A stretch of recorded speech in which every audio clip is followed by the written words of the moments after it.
Welcome to episode 6 of Chronic Briefs. Yes, we've passed the halfway mark in season 1. Isn't that amazing? In addition, someone nominated us for a WeGo Health Award, and from the bottom of our heart, our hearts? Our whole body, yes, from the bottom of our whole body. That sounds wrong. Whatever, I'm trying to say thank you. The link is in the video description so you can check it out and see for yourself. Also, before we begin now, if you like Chronic Briefs, please throw us a like or a subscribe. It'll help many more viewers see our message and learn a thing or two about chronic illness and disability. Thank you. Okay, so today we're going to talk about something that almost every chronically ill and disabled person has to deal with. The big F. Family. Yeah, just saying the word, I'm sure made a few of you cringe and the rest of you groan, right? Now, I don't want to alienate anyone who doesn't have family watching this, so just keep in mind that what we talk about could apply to family or friends or neighbors or cellmates, whatever, whoever and anyone you are close with. Really, because they all seem to fall into certain archetypes, certain roles, and we all know them by heart. Now, this is not to say that these people don't have their hearts in the right places. They do. It's just that those places sometimes happen to be right up our assistance not needed place. Nailed it. Okay, to start, let's throw up our imaginary family tree. Yeah, isn't it great? It's an oak, I think. I don't know. Who cares? I'm not John Arborday. Who's a tree guy? I'm a tree guy. Anyway, it's a solid tree with a solid trunk, ready to hold up all the different people in your life. And I think the one we'll start with is the ever-cautious parent. Yes, the ever-cautious one. Be it father, mother, guardian, or sibling, anyone who is chronically ill or disabled has dealt with this person. The ever-cautious one has likely been the main person taking care of you, especially if you were young when diagnosed. They always mean well, but frankly, they can't envision a world where you, the disabled or chronically ill person, can or should do anything that might present even the smallest amount of risk. Yes, this person, we all know them. We've fought with them many, many times when attempting to do the smallest of tasks on our own. Go shopping? You might slip on a banana peel. Then what? Get together at a friend's house? What if someone is sick and double dips their chip? God forbid. Skydiving? What if your parachute doesn't open? Oh, well, you know what? Now that I hear that one out loud, maybe they got a point on that one. But overall, the point is the ever-cautious one is consistently terrified that some great tragedy will befall the disabled or chronically ill person if they dare to step outside the house, sometimes even while in the house. No, I don't need a seat in my shower. I'm not that bad yet, and I'm not going to sit there like the thinker while Head and Shoulders gradually washes away my dandruff and leaves me with soft, supple hair. I can still stand for 10 minutes in a shower. Anyway, I digress. The ever-cautious one, sure, their heart is in the right place, but also hearing someone so close to you always downplay your chances of achieving anything on your own without calamity is extremely detrimental mentally to anyone who is chronically ill or disabled. Frankly, most chronically ill and disabled people I know are some of the most fearless individuals I have ever met, and we are well acquainted with our limitations. Not accepting those limitations isn't the same as throwing caution to the wind. I know I'm never going to be an MMA fighter, but that doesn't mean I'm going to die of a throat punch if I go to the gym. Meh? Next, we have the flim flam snake oil salesman.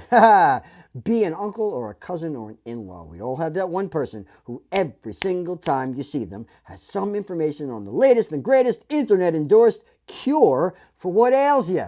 Yeah, it's like one of those late-night infomercials at every family gathering. Yes, as soon as you hear those dreaded 9 words, "Hey, can I talk to you for a minute?" you know what you're in for. A pitch that would make Ron Popeil himself green with envy. And it kind of goes like this. Hey, have you been run down lately? Achy, fevering, too exhausted to get out of bed? Yes, I totally have. How did you know, Flim Flam oil salesman? Well, I'll tell you how. Essential oil of copper bracelets. Yes, it's a brand new thing coming out of Europe. You know how those Europeans are always on the cutting edge of science. Well, now they are bringing their copper oil technology to America and cutting out the middleman and bringing it straight to you. Yes, straight to you through me, your relative, at this family gathering. See, I was up late, folks. I couldn't sleep. Insomnia, and as I was browsing the internet, folks, like so many of us do when we can't sleep, I stumbled upon essential oil of copper bracelets, but it was only available in Europe. It was only available in Europe, and I thought, why can't I bring it to you here in America at this family gathering? So I did. Now, I know what you're thinking, cousin. This is too good to be true.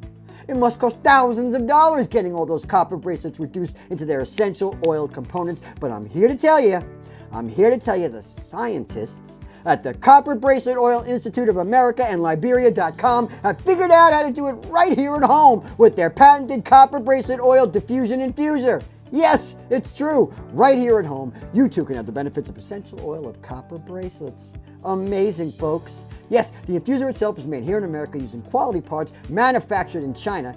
It not only ionizes and diffuses the copper bracelet oil particles into the air while you sleep, but it's also a nightlight.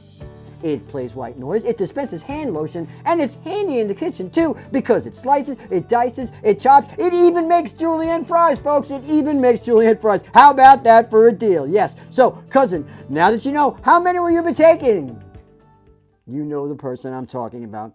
And while, again, they mean well, I'm sure, we all know the cures they offer us are oftentimes a mishmash of the latest trends and old stereotypes remixed again and again.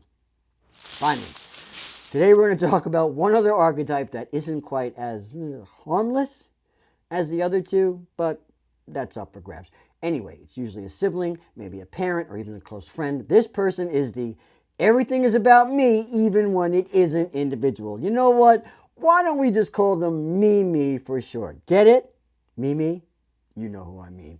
Right before your eyes, Mimi performs amazing feats of conversational contortion that would make Cirque du Soleil themselves vomit with rage. Somehow, no matter how the conversation starts, with Mimi, it always ends up with them. Usually using some sort of insane verbal gymnastics, the likes of which the Supreme Court itself would envy. Kind of goes like this. Yeah, you know, I'm just feeling like crap lately. My knees are swollen, and I'm really starting to worry that my lymphoma might be acting up again. To which Mimi replies, I totally know what you mean. I was at the bank the other day, and I tripped on those stupid, little ropes that they have, for the line, and I hit my knee, and it hurt for like an hour. Ugh. I mean, right? How do we live with this stuff? Yeah, Mimi. That's totally the same thing as my stuff. Totally. I know, right? Regular people just don't understand what we go through. I mean, next week I have to go to the doctor to get him to give me a shot or something before I go on that Hawaiian bungee jumping thing. I mean, I get it, really. Doctors, right? Oh, God. Yes, Mimi, yes. You get me, you really do. We're simpatico, me, cancer, you, falling down or whatever, something. Totally the same. Yeah, yes. You know this person.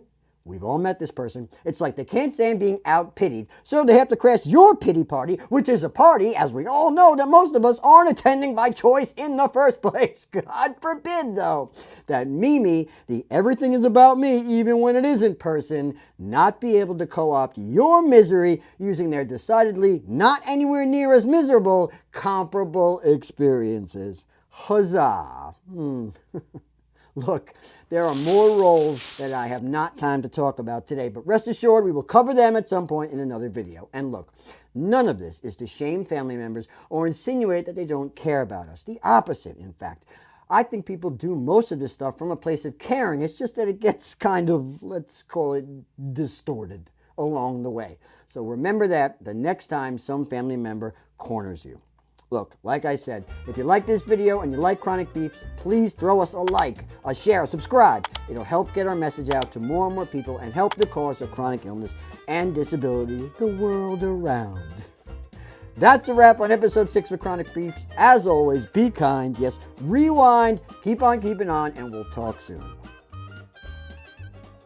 Yes, you too can experience the benefits of the Copper Bracelet Infusion Oil Diffuser for just $19.99. Yes, just $19.99 plus $17 shipping and handling. Call today.